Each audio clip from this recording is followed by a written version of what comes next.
Here we go, bread making 101. We're gonna get ready to make 3 loaves of bread. This is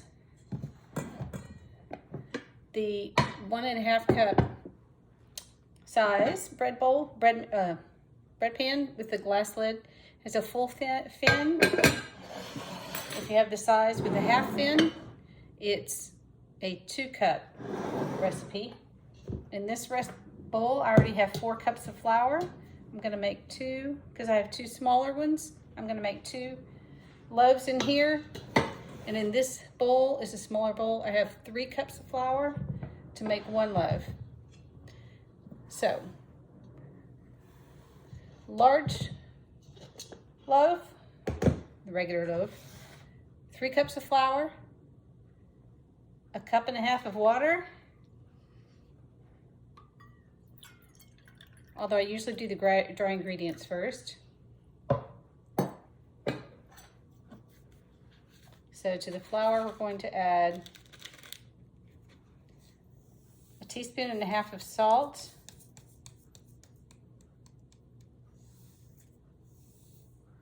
and I'm just ballparking the half,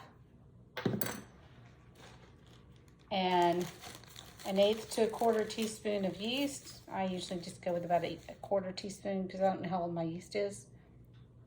I keep it in the refrigerator in a baggie with the measuring spoon.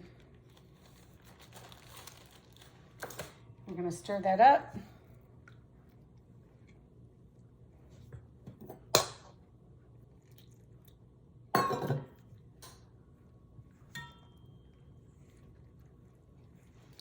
I don't know if you can see the flour here. That's the brand of flour we've been getting from Costco. It comes in 2 10-pound bags wrapped together. I use organic unbleached. I don't have enough water.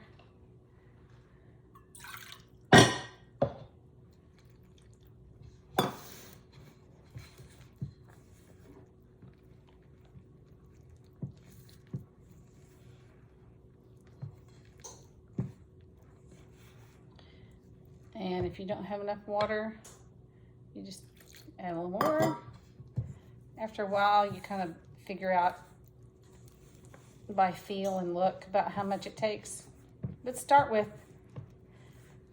3 cups of flour and 1.5 cups of water.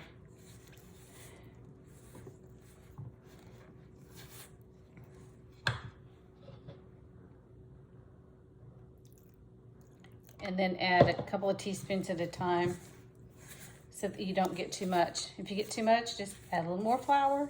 No big deal.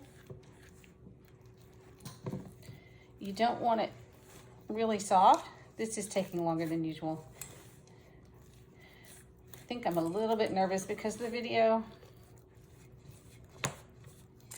And if you're gluten sensitive, you want to try to make sure you get all of it down in there, because you want the yeast to eat away at the gluten, so there is almost no gluten left.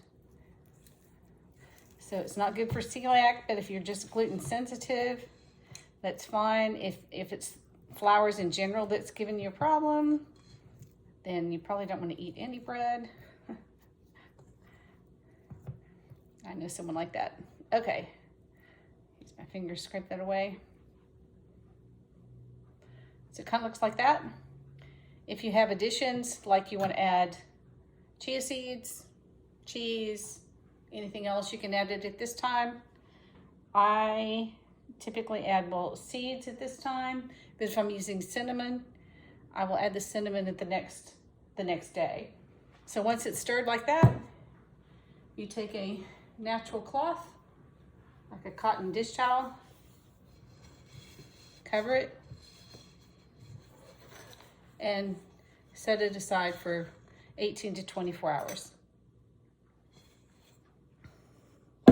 This is my larger bowl. I've got 4 cups of flour in here. So for each recipe for this smaller bread pan, I will use 2 cups of flour, 1 cup of water, 1 teaspoon of salt, and 1/4 to 1/8 teaspoon of yeast. Stir it about the same, cover it, wait 18 to 24 hours.